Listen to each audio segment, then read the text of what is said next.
Hello नमस्कार सगळ्यांना, मी सुप्रिया शिंदे ब्लॉग्समध्ये तुमचं स्वागत करते।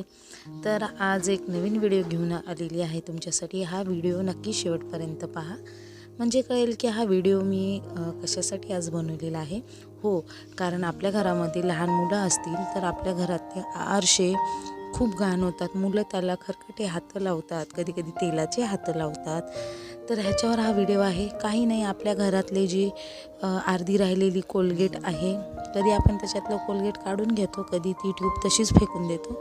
तर त्याऐवजी फक्त ती जी ट्यूबमध्ये राहिलेली कोलगेट आहे, ती कोलगेट फक्त आरशाला लावून घ्यायची आहे। हँड ग्लोव्ज असतील तर हँड ग्लोव्जनं तुम्ही आरशावर सगळीकडे पसरू शकतात, नसेल तर आपण हाताने पण पूर्ण आरशावरती कोलगेट पसरून घ्यायची आहे। दुसरं काही वापरायचं नाही।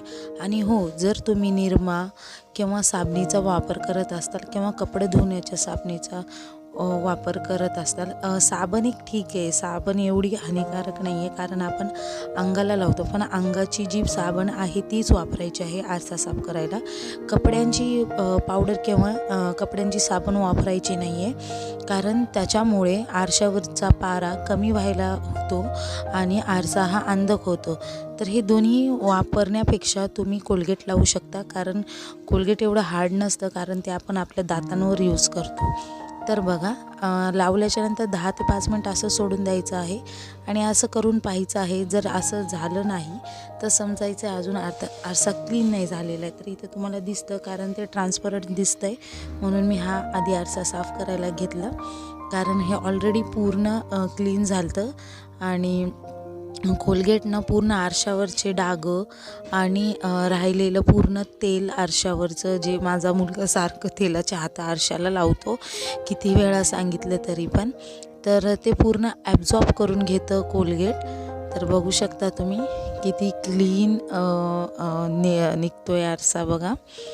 आणि असं एखादं कापड किंवा स्पंज किंवा असं टाकाऊ कापड असेल त्याचा उपयोग करून तुम्ही हे कोलगेट साफ करून घेऊ शकतात। तर अशा प्रकारे मी इकडं साफ करून घेते। तर बघू शकता तुम्ही किती क्लीन निघालेला आहे आरसा। तर अशा प्रकारे तुम्ही पण साफ करून घ्या, बघा नक्कीच इफेक्ट झालेल। जास्त त्रास पण नाही आहे याच्यामध्ये, फक्त लावून एक 5 ते 10 मिनटं सोडलं की वल्ल्या कापडाने असं व्यवस्थित पुसून घ्यायचं आहे। आणि बघा किती छान। आता त्याही बाजूचं आपण करूया। तर बघा, जास्त वेळ लागत नाही। कुठलेही सरफेसवर असणारा आरसा तुम्ही ह्याच्याने साफ करू शकता। आपल्या गाडीला किंवा स्कूटीला असणारे आरसेसुद्धा तुम्ही कोलगेटने साफ करून घेऊ शकता। हे टाकाऊपासून एक टिकाऊ ट्रिक आहे आणि टिप आहे। तसंही आपण राहिलेले तेवढे छोटे ट्यूब टाकून देत असतो, तर अशा प्रकारे आपण इथं यूज करू शकतो। आणि बघा किती क्लीन झालेलं आहे, काहीच मेहनत नाही, एक 5 ते 10 मिनटाचं काम आहे। तर अशा प्रकारे आरसा एकदम क्लीन झालेला आहे। हो, आणि राहिलेलं थोडंफार जे आहे ते पण थोडंसं मी साफ करून घेते। आणि बघा किती छान। आणि बाकी उरलेल्या कापडाने मी राहिलेलं कपाट साफ करून घेतलेलं आहे।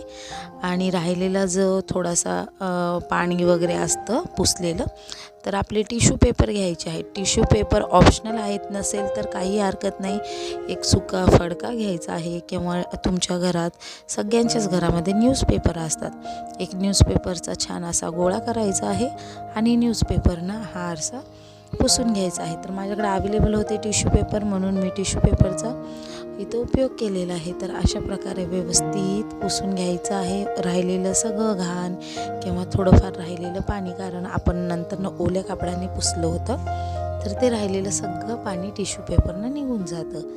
तर बघा, व्यवस्थित असा माझा आरसा पुसून झालेला आहे, तर किती मस्त दिसतोय बघा।